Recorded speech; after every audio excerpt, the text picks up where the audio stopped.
శ్రీ గురుచరిత్ర అధ్యాయం 38 కంటిన్యూషన్ అండి. అప్పుడు స్వామి నది ఒడ్డునున్న ఇతర బ్రాహ్మణులందరినీ ఆహ్వానించమని భాస్కర శర్మను ఆదేశించారు.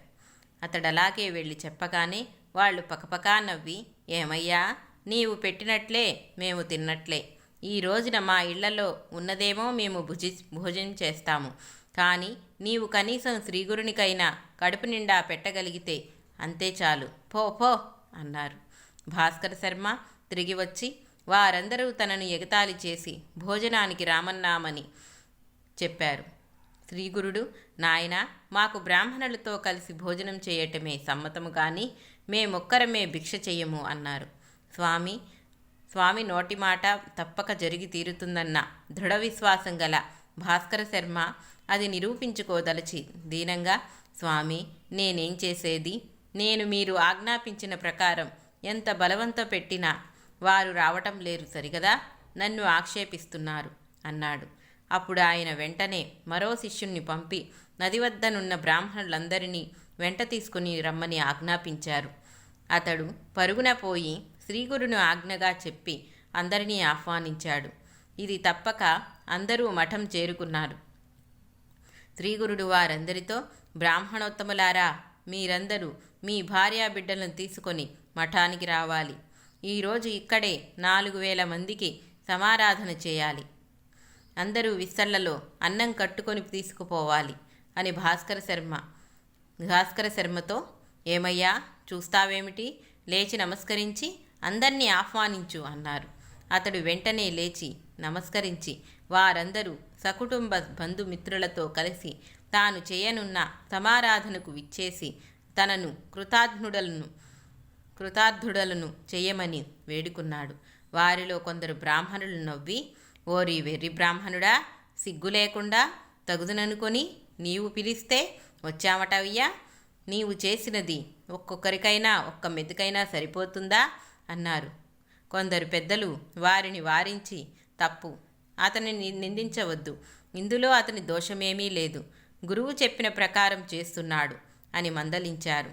భాస్కరుడు శ్రీ గురుపాదాలను పూజించి ఆయనకు హారతిచ్చి విస్తళ్ళు వేశారు.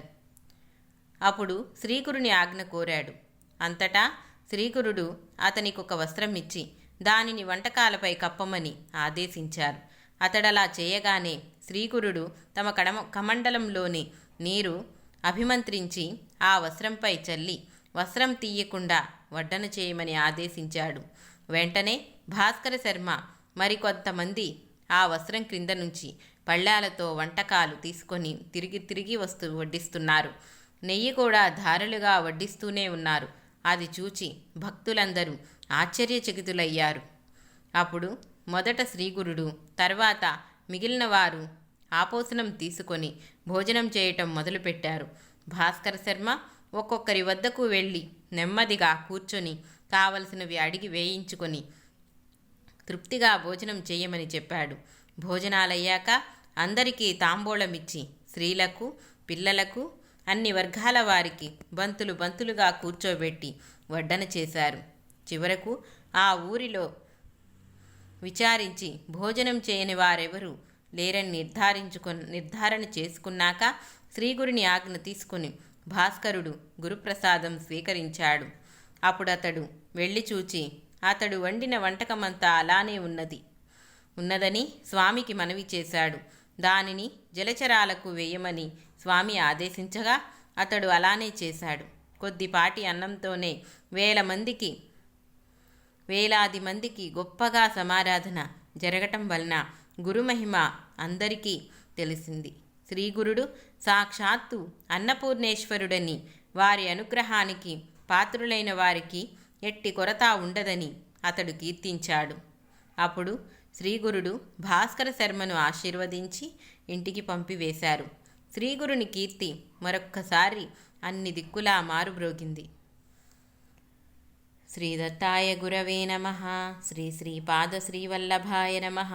శ్రీ నృసింహ సరస్వత్యై నమః.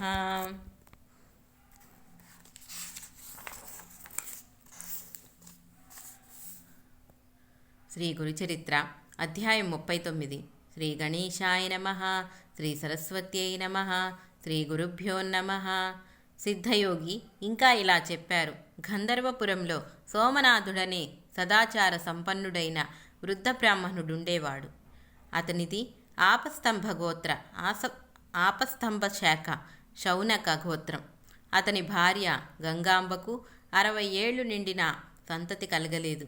ఆమె నిత్యము శ్రీగురుని దర్శించి వారి పాదాలను పూజించి హారతిచ్చి సాష్టాంగ నమస్కారం చేసి తిరిగి వస్తుండేది.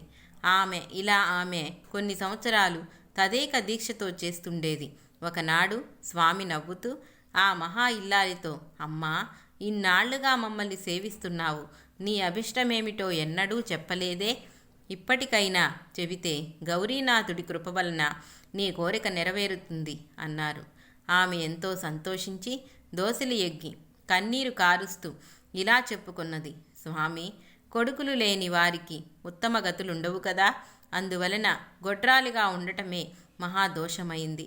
నేను మహాపాపిష్టినైన కారణంగానే నాకు బిడ్డలు కలగలేదని అందరూ నన్ను ఏవగించుకుంటున్నారు. దానికి తోడు మాతృత్వం లేకుంటే స్త్రీల జీవితాలకు సంతృప్తి కలగదు కదా. పితృదేవతలు కూడా తమ కులంలో ఒక మగబిడ్డ జన్మిస్తే తమకు త్రిలోదకాలు లభిస్తాయని ఎంతో ఆశతో ఎదురు చూస్తూ ఉంటారు. బిడ్డలు లేని ఇళ్ళే కాదు. అటువంటప్పుడు చంకన బిడ్డనెత్తుకునే అదృష్టానికి నేను నోచుకోలేదు. అలానే నాకు 60 ఏళ్లు నిండిపోయాయి. మా పితృదేవతలకు తిలోదకాలిచ్చే వాడు లేకుంటే మాకు పున్నామ నరకం తప్పదే. స్వామి, అయిందేదో అయిపోయింది. మరు జన్మలోనైనా నాకు బిడ్డలు కలిగేలా అనుగ్రహించండి చాలు అని ఆయన పాదాలకు నమస్కరించింది. శ్రీగురుడు నవ్వుతూ, ఓసి పిచ్చి తల్లి, ఏమీ కోరిక కోరావమ్మా? ఎప్పుడో రాబోయే జన్మ సంగతి ఇప్పుడెందుకు? అప్పుడు బిడ్డలు కలిగినా వాళ్ళు మేమిచ్చిన వరం వలన కలిగినట్లు నీకెలా తెలుస్తుంది? నీవు నిత్యము మమ్మల్నింత శ్రద్ధగా సేవించినందుకు మాకెంతో సంతోషమైంది. కనుక నీవు కోరినది ఈ జన్మలోనే లభించేలా వరమిస్తాను. కొద్ది కాలంలోనే నీకు ఒక కూతురు, ఒక కొడుకు కలుగుతారు అని ఆమెను దీవించారు. అప్పుడు గంగాంబ తన కొంగును ముడివేసుకొని స్వామికి నమస్కరించి, స్వామి, ఒక మనవి చేసుకుంటాను, నాపై కోపించవద్దు. నేను బిడ్డల కోసం ఎన్నో తీర్థయాత్రలు చేశాను. పుణ్యతీర్థాల్లో స్నానం చేశాను. రావి చెట్టుకు ప్రదక్షిణలు చేస్తే బిడ్డలు కలుగుతారని లోకులు చెప్పింది నమ్మి కనిపించిన రావి చెట్టు కల్లా ఇంతవరకు ప్రదక్షిణలు నమస్కారాలు చేసి అలసిపోయాను. అయినా నా వయస్సంతా చెల్లిపోయింది. ఇటువంటి నాకు మీ వరమెలా ఫలించగలదా అని ఆలోచనగా ఉన్నది.